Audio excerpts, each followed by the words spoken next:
A graça e a paz, igreja, amém? Glória a Deus. Tem gente feliz hoje? Amém. Glória ao Senhor Jesus. Pergunta aí para o irmão do seu lado: meu irmão, por que você veio hoje? Aí responda a ele.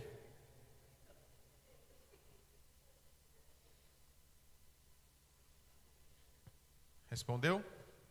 Olha, está parecendo um mar vermelho hoje, né? Tem um mar para um lado, um mar para um outro, as terras secas no meio, né? Está parecendo um mar vermelho.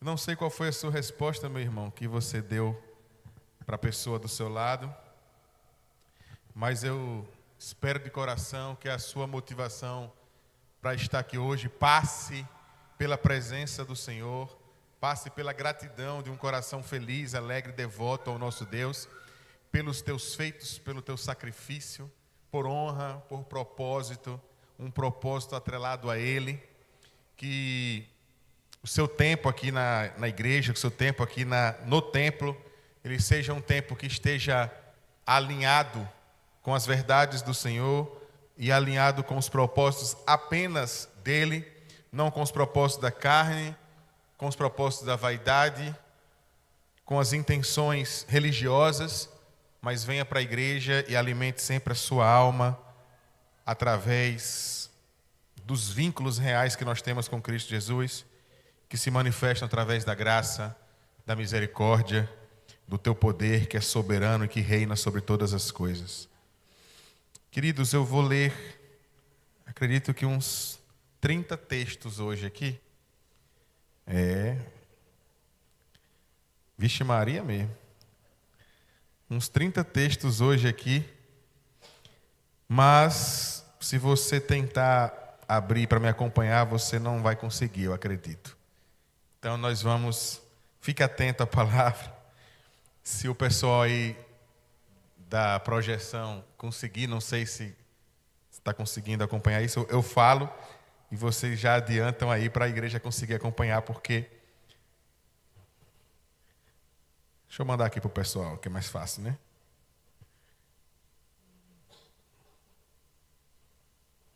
Pronto. O bom da tecnologia é isso, né? Você está aqui. Isso não é feitiçaria, isso é tecnologia. Lembra disso, pastora Clara? Os novinhos não conhecem isso não, né? A minha avó, quando vê uma coisa muito tecnológica, a irmã Maria, ela fala assim: meu Deus, isso é muita ciência. Quando ela vê algo assim que surpreende ela, né? E tem coisas da tecnologia que me surpreende até hoje, né? Imagine ela que nasceu em 30, né? Viu muita coisa aí. Minha avó, quando tinha a minha idade hoje, ainda estava nos anos 60. E de lá para cá teve muita mudança. Hoje a gente acompanha a tecnologia em níveis absurdos, né? O que antes demorava uma década, hoje demora menos de um ano para a gente perceber alguns avanços. Entre os mais famosos, a inteligência artificial, né, que agora tem ganhado níveis de maturidade terríveis, inclusive a título de informação, né? Essa semana, uma inteligência artificial chamada iScientist, que é uma inteligência artificial criada no Japão, com a intenção de simular a mente de um cientista, né? O anseio pelo conhecimento, padrão técnico para desenvolver documentos e tudo mais. E essa inteligência artificial, essa semana, ela mudou o seu próprio código, sozinha, e ela já fez na nuvem, ela já se projetou, ou seja, não tem mais como ser excluída.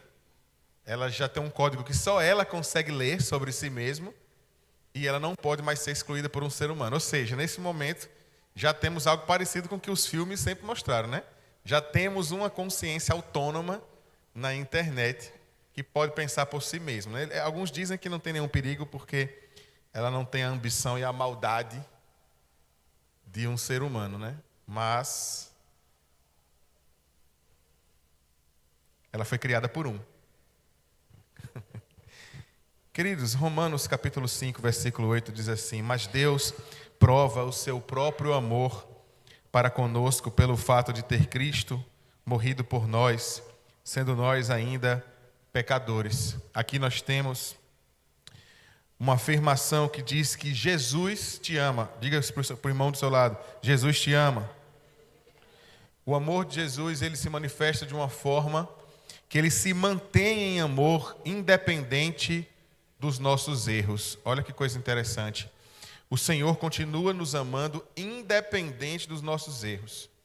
Então eu vou continuar errando, porque o Senhor vai continuar me amando. Só que o Senhor continua nos amando independente dos nossos erros. Mas quando nós nos permitimos para o amor de Deus, este amor nos molda e nos transforma de uma maneira em que não temos mais simpatia com os erros. Não temos mais simpatia pelo pecado. Oxe, em algum momento já tivemos? Sim, nós temos agora. Existem pecados, existem erros, existem equívocos, existem coisas da nossa natureza cristã que nos incomodam, mas existem outras que não. Existem outras que não nos afetam, que não nos incomodam. Existem coisas que nós aprendemos a conviver. Existem pecados que nós lutamos contra eles todos os dias, mas existem outros que nós apenas aceitamos. Aceitamos a nossa própria condição, porque eu sou assim e eu serei sempre assim. Essa é a minha natureza, eu não tenho como mudar. Mas quando o Senhor nos chamou para carregar a nossa própria cruz, onde morremos todos os dias. Ali depositamos as nossas aflições, as nossas iniquidades, os nossos pecados. Onde a natureza do homem, ela sucumbe dia a dia por causa do amor de Cristo. Ao amor de Cristo que flui em nós o tempo inteiro e o tempo todo. Jesus, ele te ama. Diga mais uma vez para o irmão do seu lado: Jesus te ama. Exatamente. Quando Jesus nos ama, nos oferece descanso quando nós estamos sobrecarregados. Sabemos que o amor de Deus, ele se mantém de uma maneira sobrenatural em nossas vidas, que isso independe dos nossos erros. Mas o amor de Deus também sobrepõe o nosso próprio cansaço e a nossa própria sobrecarga. Em Mateus 11, 28, vinde a mim, todos que estáis cansados e oprimidos, e eu vos aliviarei. Jesus te ama. Diga para o irmão do seu lado. Você só vai dizer isso mais 27 vezes, viu, meu irmão? Jesus te ama e Ele deseja que você viva em paz. A paz é algo da cultura do Espírito Santo em nossas vidas. O Senhor tinha uma preocupação tão grande com os seus filhos que Ele se fez pai para nós. Enviou o seu Filho para que pudesse morrer em sacrifício como o último cordeiro a derramar um sangue verdadeiro na terra. Como se não bastasse, o Senhor empresta uma outra parte da sua presença, chamada Espírito Santo, que vem fluir em nós para nos tirar a angústia, para nos tirar o medo, para nos trazer esperança e para carregar as nossas dores, fazendo com que os nossos olhares sejam olhares não mais de guerra, olhares de dor, mas olhares de paz. O Senhor deseja que tenhamos paz. João capítulo 14, versículo 27. Deixo-vos a paz, a minha paz vos dou, não vou-la dou como o mundo a dá. A paz do Senhor não é a mesma paz que a ONU, que o mundo, que as guerras dizem procurar. A paz do Senhor é aquela que excede todo entendimento. Não há nada que a gente descreva que se assemelhe a isso. Eu já contei para vocês que eu trabalhava, meu primeiro emprego foi numa ONG, e essa ONG era subdividida em diversos grupos, principalmente religiosos. E o grupo dominante lá eram irmãos de uma certa denominação aqui de Juazeiro. Aqui de Juazeiro não, né? De uma certa denominação cristã evangélica.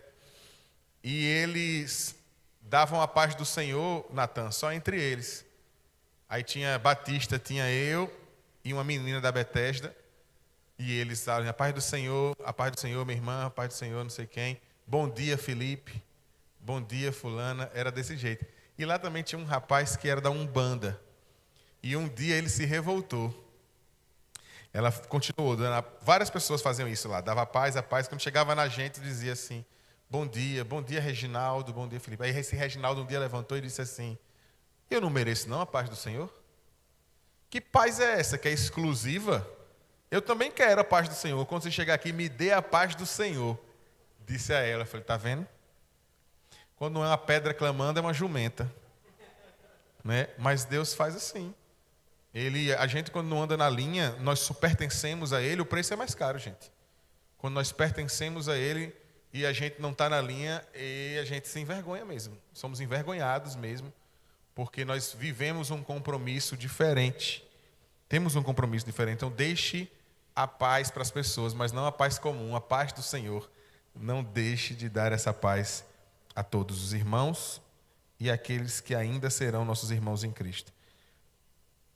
Jesus te ama e te dá algo maravilhoso, sabe o quê? A vida eterna. João 3,16, porque Deus amou o mundo de tal maneira que deu seu Filho unigênito, para que todo aquele que nele crê não pereça, mas tenha a vida eterna. Uma das grandes marcas do amor de Deus é nos emprestar e nos levar para um lugar ao qual a nossa natureza não pertencia, mas passou a pertencer porque fomos justificados pelo amor dele. Hoje, nessa noite, o Senhor quer lembrar você diversos aspectos da sua natureza amorosa. Em outro dia o Senhor vai nos lembrar aspectos da sua natureza misericordiosa. Em um outro dia o Senhor vai nos lembrar aspectos da sua natureza graciosa. Mas vai ter um outro dia aqui também que o Senhor vai nos lembrar aspectos da sua justiça. Esse vai ser o dia mais tenebroso. Nunca ore, meu irmão, por justiça, ore sempre por misericórdia. Se você orar pela justiça de Deus, e o Senhor atender a sua oração, você não dura muito, não. Jesus te ama e está sempre ao seu lado, mesmo quando você se sente sozinho. Mateus 28:20, e eis que estou convosco todos os dias, até a consumação. O Senhor diz, e o Senhor afirma, estou convosco. O Senhor está com a igreja, o Senhor está com as pessoas, o Senhor está na terra, o Senhor permeia, anda em nosso meio. O Senhor está aqui, mesmo no dia que parece estar mais distante, lá o Senhor também está. Eu ouvi uma música esses dias que falava exatamente isso, que o Senhor está no dia claro, mas também está no dia escuro, está na calmaria, mas também está na tempestade. E às vezes a gente ora e fala com o Senhor, Senhor, não passe de mim, Senhor, venha até mim, Senhor, traga a tua presença, Senhor, está longe. Não, o Senhor sempre está perto. Quem se distancia do Senhor é o nosso coração, pois o nosso coração é enganoso e o nosso coração às vezes nos rouba da presença de Deus. Jesus te ama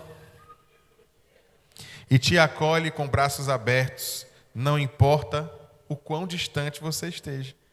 O que vem a mim, de maneira nenhuma, o lançarei fora. João, capítulo 6, versículo 37. Jesus te ama.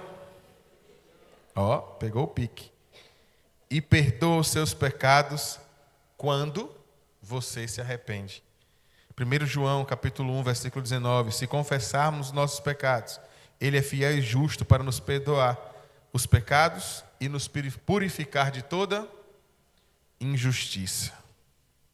Jesus te ama e quer te dar alegria plena. Em João, capítulo 15, versículo 11, tenho-vos dito isso, para que a minha alegria permaneça em vós e a vossa alegria seja completa. Jesus te ama e te chama para ser luz no mundo. Mateus 5,14, vós sois a luz do mundo. O amor de Deus, Ele não apenas nos acolhe, nos leva para perto, nos traz salvação, mas Ele nos aperfeiçoa de uma maneira em que nós não somos suficientes em nós mesmos, mas vivemos a graça, nos derramamos através do arrependimento e o Senhor forja em nós um caráter novo para também restaurar as vidas dos outros. Porque o Senhor não apenas quer te transformar, mas o Senhor quer te fazer um agente de transformação. Ele quer fazer com que você também possa conduzir a transformação que vem dele, que passará por meio de você como um instrumento de cura, como um instrumento de libertação, como um instrumento de milagres, como um instrumento de salvação, como um instrumento de eternidade, mostrando, expondo a cultura e a glória de Deus na vida dos outros, através da sua vida. Jesus te ama. Se adiantou, ó, Natan. E te sustenta no momento da dificuldade. Salmo 23, versículo 1 dos salmos mais famosos, com as Bíblias abertas na mesa de centro das casas de vó. O Senhor é o meu pastor e nada me faltará. Tinha uma pessoa que eu visitava sempre e tinha uma Bíblia do tamanho do mundo, que eu acho que nunca saiu daquela página. Essa Bíblia ficava exposta numa base de bronze e era uma Bíblia muito grande. Não é uma Bíblia de ficar lendo, era uma Bíblia de fato de ornamento, né? E aí ela ficava lá parada e sempre no Salmo 23, o Senhor é o meu pastor e nada me faltará. Essa é uma das afirmativas mais poderosas e um dos textos do Velho Testamento mais parafraseados no Novo Testamento. Ou seja, repetidos, mas nem sempre repetidos dessa maneira, mas repetidos dentro de outras figuras. Isso que é uma paráfrase. Esse texto, o Senhor meu pastor e nada me faltará, é a síntese da Bíblia. Quando nós buscamos, nós achamos o Senhor.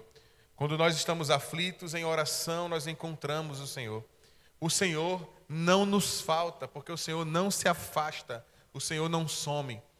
No dia que você estiver vivendo um profundo momento de angústia e de desesperança, lembre-se, o Senhor está vendo o seu momento de angústia e de desesperança.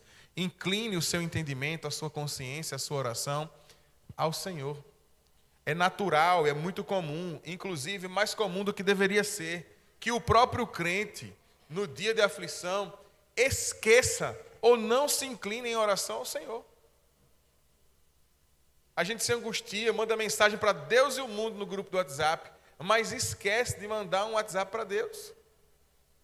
Cria um grupo no seu WhatsApp, já que o seu negócio que você não consegue apagar, não consegue sair do WhatsApp, cria um grupo no WhatsApp, só com você.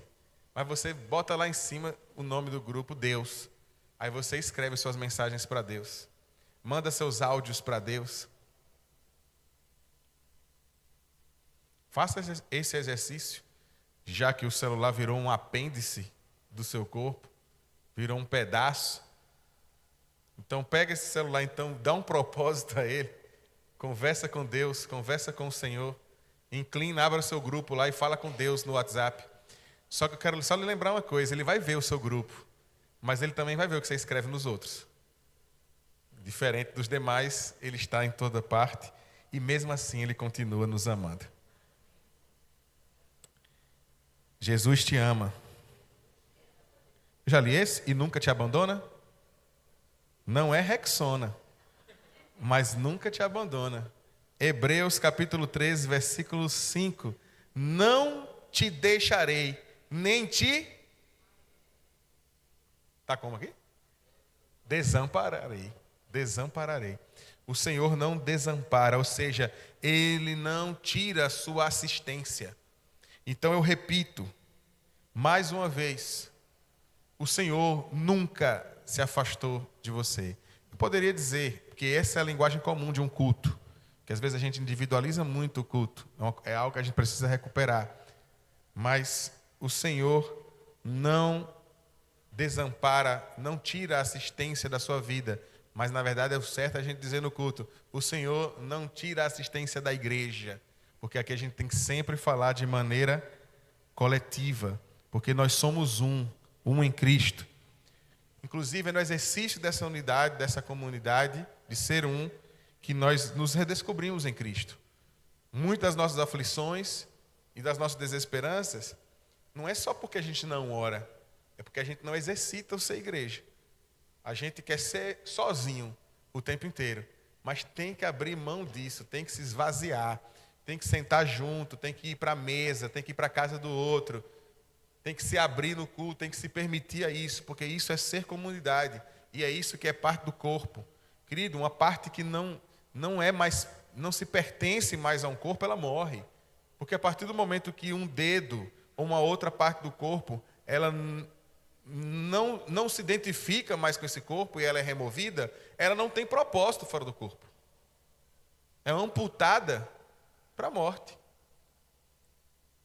O corpo vive um luto, mas depois ele sobrevive com aquela parte que falta.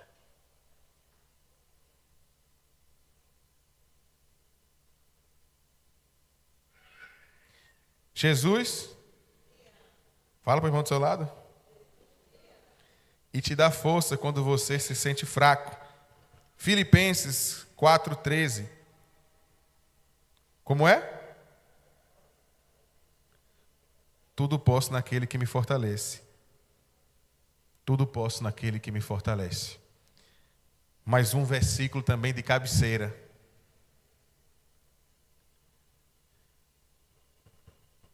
A gente está muito viciado em afirmações de poder e afirmações de amparo, porque a gente está muito triste. Não vamos negar isso. As pessoas estão tristes. As pessoas estão cansadas. As pessoas estão desistidas, estão amarguradas. As pessoas estão procurando propósito. Mas, igreja, nosso propósito está em Cristo. Nosso propósito está em Cristo, amém? Amém. Ele é o nosso propósito. O nosso propósito está nele.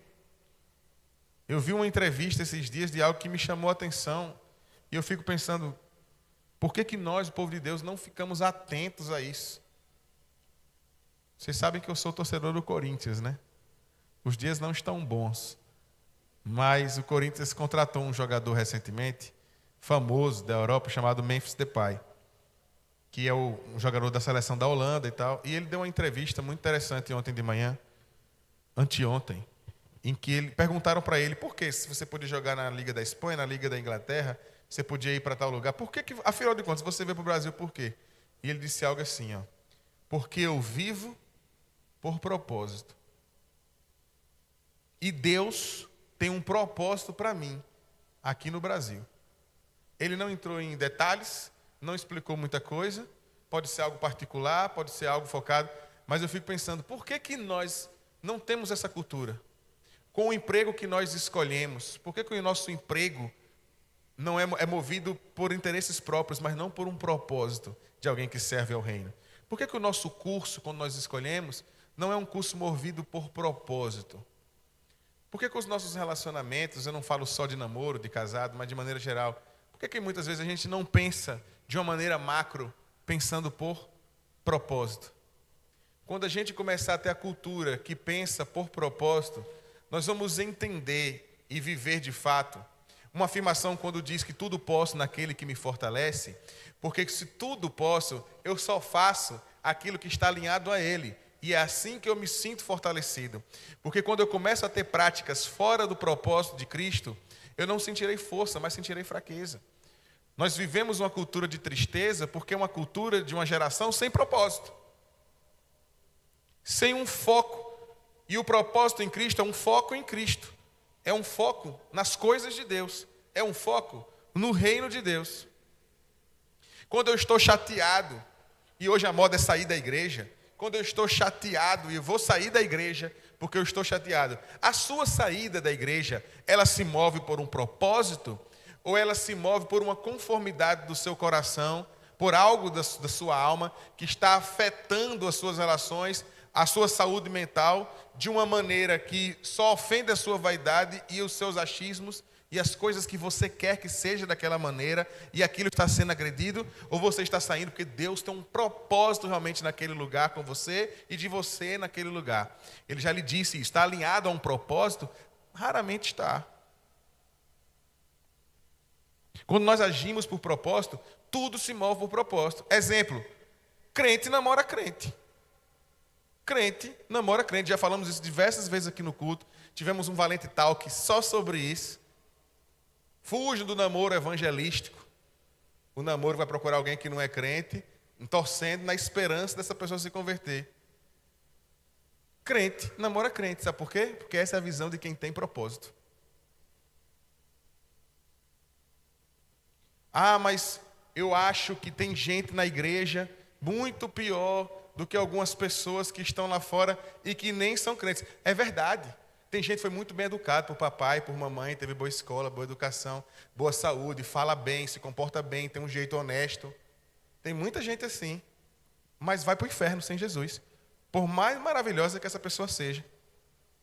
E tem gente que é ruim, que fala mal, que é grosseiro, mas está se submetendo a uma vida de propósito, tentando ser reformado em Cristo Jesus. E que por mais que socialmente eu olhe para as duas e veja que um é inferior ao outro, mas um está no caminho do céu e está sofrendo porque está caminhando nesse lugar de dor, de agonia e sendo moldado nesse processo, e o outro é bonzinho aos olhos da sociedade, mas está indo para o inferno. O que é que você quer levar para a sua casa? Qual é a boca que você quer beijar?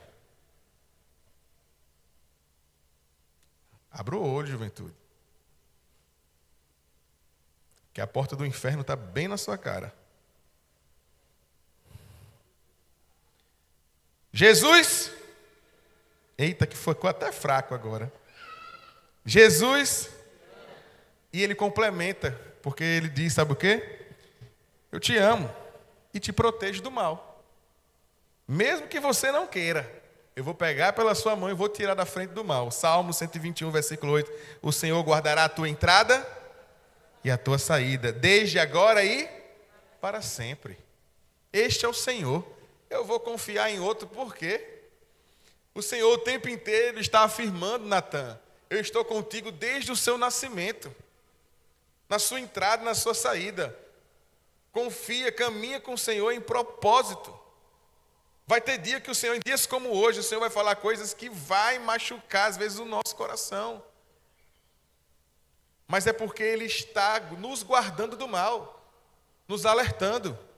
Tem dia que Bento fica super chateado comigo, porque eu proíbo ele de algumas coisas, eu impeço ele de algumas coisas, porque a gente tem uma visão, a maturidade nos dá uma visão ampla de uma realidade que quem ainda é imaturo não vê.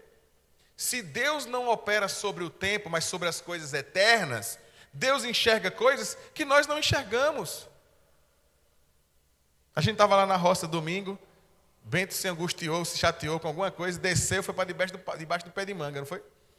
E ficou lá com raiva, ó, embaixo do pé de manga. Até dizerem que ia ter a brincadeira deles, não sei o quê, ele voltou. Porque isso é o natural da criança, é um reflexo da imaturidade.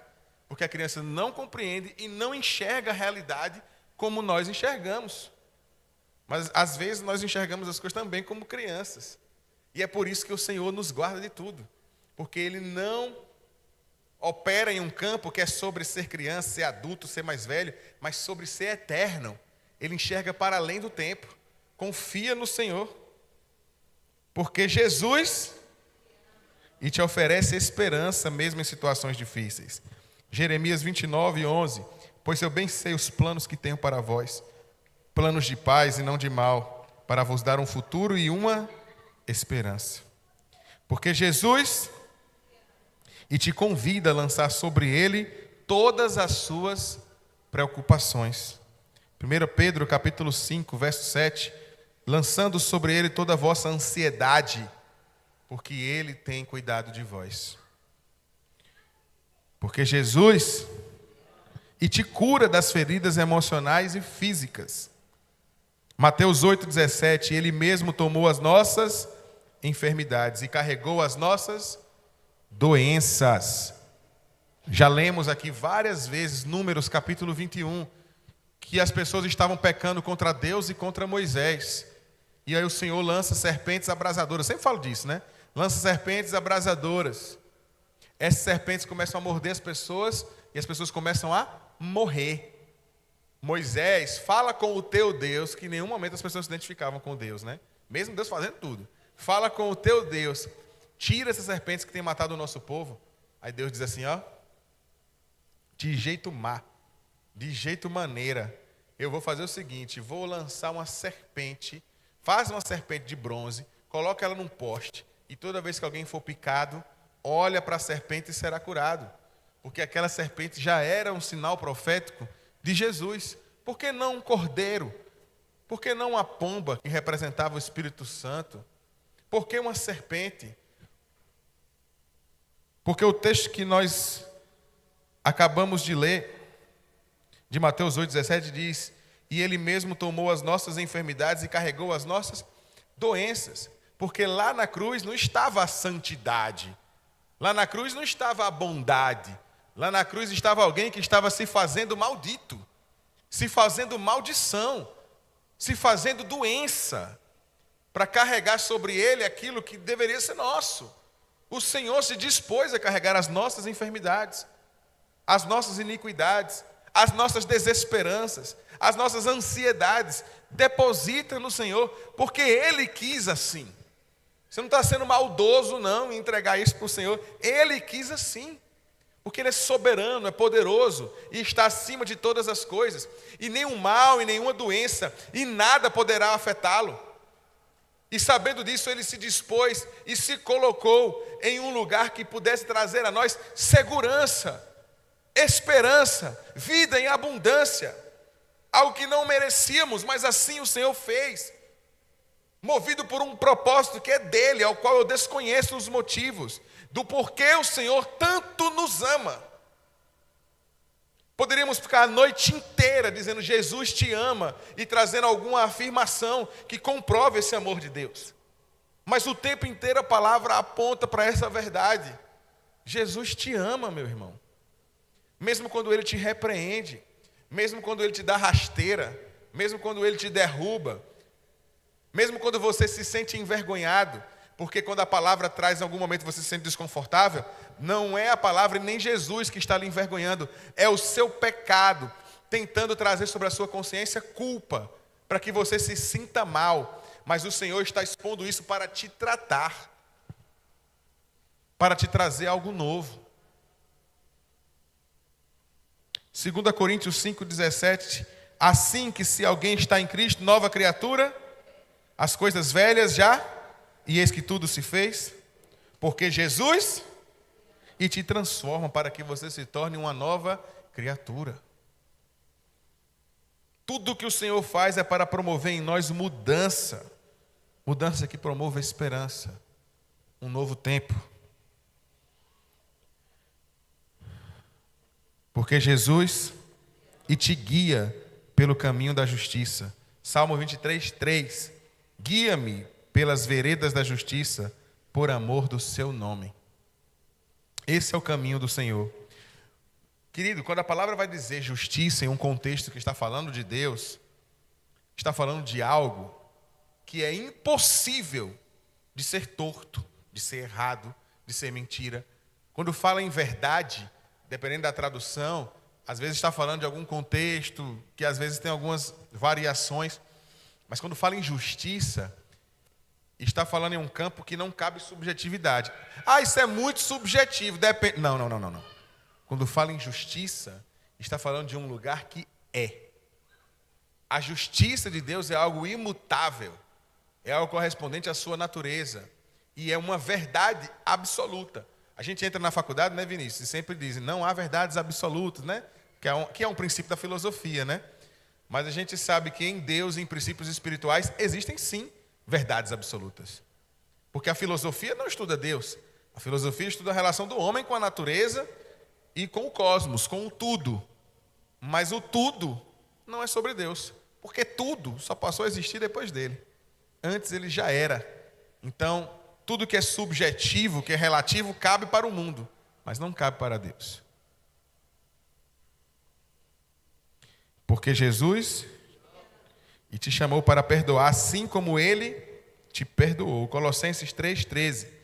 Suportem-se, eu amo esse versículo, suportem-se uns aos outros e perdoem-se mutuamente, caso alguém tenha motivo de queixa contra outro, assim como o Senhor lhe perdoou, perdoe também.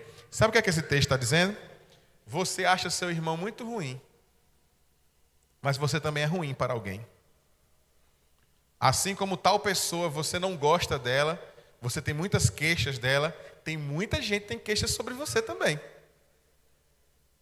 Tem muita gente achando ruim seu comportamento, Tem muita gente achando ruim o jeito que você fala, o jeito que você responde. Tem muita gente. O texto está chamando, se examine, se perceba e entenda que você precisa trazer uma cultura de perdão que possa transpor até a você mesmo.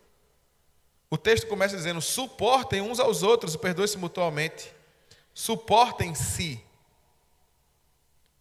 Não é para que você, que é santo, que o crente, você, crente, suporte as pessoas que... Não, suportem-se, a comunidade. Essa afirmação está dizendo assim, você não está achando ruim? Mas esse que é o desafio. Porque maior foi o desafio do Senhor na cruz. Isso aqui é fichinha. Isso aqui não tem simplesmente um caráter da gente ter que aceitar gratuitamente os erros uns dos outros, não. Mas para que a gente se submeta a promover mudanças uns para os outros. Ao invés de julgar e matar o irmão, como nós já discutimos isso no texto do capítulo 4 de Gênesis, quando Caim matou Abel, e muitas vezes essa cultura de matar o irmão é uma cultura que nós trazemos para dentro da igreja, por conta do jeito do outro, da forma do outro. O outro está acertando, eu não suporto isso, então eu prefiro acusar e matar meu irmão. Melhor do que isso é conviver. E procurar as estratégias para conviver. Se você tem alguém para pedir perdão por algo que foi dito, por algo que foi sentido, você vai fazer isso hoje. Você já pode fazer até agora, usa o celular para tanta coisa, eu deixo no meio do culto, pode mandar a sua mensagem, pedindo perdão para o seu irmão. Mas a gente precisa fazer essas coisas agora. Porque essas coisas, meu irmão, são urgentes. São coisas urgentes.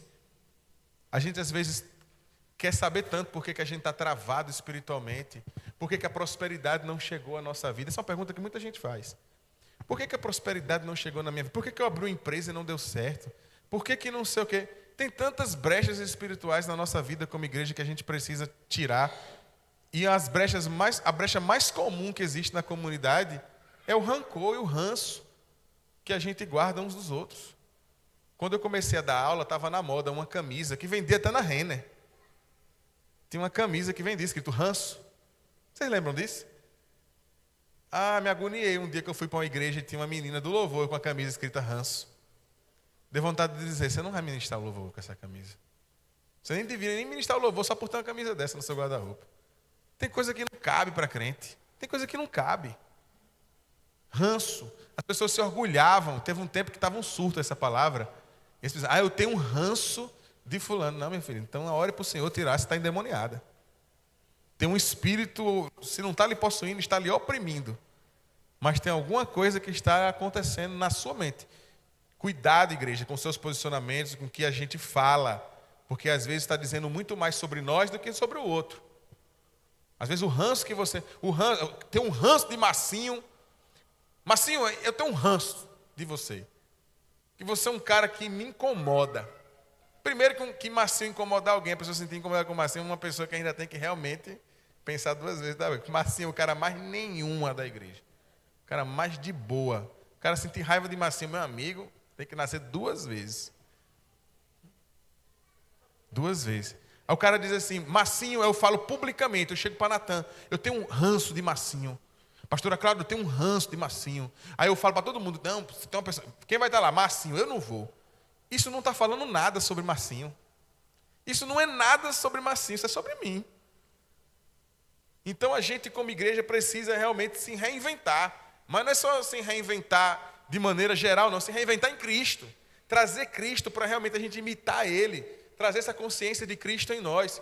Aqui a gente está falando várias vezes, Jesus te ama. E você ama a Jesus? Porque quando a gente ama aquilo que Jesus é, nós nos submetemos a parecer com Ele. E aquilo que não parece Cristo em nós, nos envergonha, nos enoja. Nos enoja. Eu sempre falo para os meus alunos, tem uns alunos lá em Maceió que dizem assim, professor, porque o único professor que é bom mesmo aqui, de ser bonzinho, de ajeitar, é você. Eu falei, não, eu não sou bom, eu sou péssimo. E eu tenho alguns alunos que são mais velhos do que eu. E aí, alguns são as senhoras, eu falo, não, eu sou uma péssima pessoa. Eu falo na cara das senhoras assim. Elas dizem, não, fala essas coisas não. Eu falo, eu sou horrível. Eu sou uma pessoa terrível. Não falo, sou. Tudo que você olhar em mim que é bom é Cristo. O que não for, sou eu. Vixe, agora ele tem uma parte, pronto, essa parte ruim que você ia comentar, essa sou eu. Mas o que há de bom em mim é Cristo. Vixe, Felipe, então tem pouca coisa boa, então tem pouco Cristo em mim ainda. Tem que ter mais. Mas pode ter certeza que às vezes eu me olho no espelho, às vezes eu penso em casa e às vezes eu sinto vergonha de muitas coisas que eu ainda sou e que ainda tem em mim. E essas são lutas que eu imagino e penso, trago a minha oração e ao meu pensamento todos os dias. Porque essas coisas precisam ser afastadas do meu coração. Porque Cristo precisa ter mais evidência. Como a gente fala, Jesus te ama, mas nós precisamos também amar a Cristo. Jesus te ensina a amar os outros. João 13:34. Um novo mandamento vos dou, que vos amei uns aos outros, assim como vos amei, quem também vos ameis uns aos outros. Jesus e te dá coragem para enfrentar o medo. 1 João 4:18. No amor não há medo. Antes, o perfeito amor lança fora o medo. Vou adiantar. Jesus e te chama para ser sal da terra. Mateus 5:13. Vós sois o sal da terra. Jesus e te dá a paz que excede todo entendimento. Esse texto já foi dito hoje. Filipenses 4:7. A paz de Deus que excede todo entendimento guardará o vosso coração e as vossas mentes em Cristo Jesus. Porque Jesus e deseja te fazer mais que vencedor. Amém? Romanos 8:37. Em todas estas coisas somos mais que vencedores por aquele que nos amou. Jesus e te ajuda a suportar as tribulações. João 16:33. Tenho-vos dito isto para que em mim tenhais paz. No mundo tereis, mas tende, porque eu venci o mundo.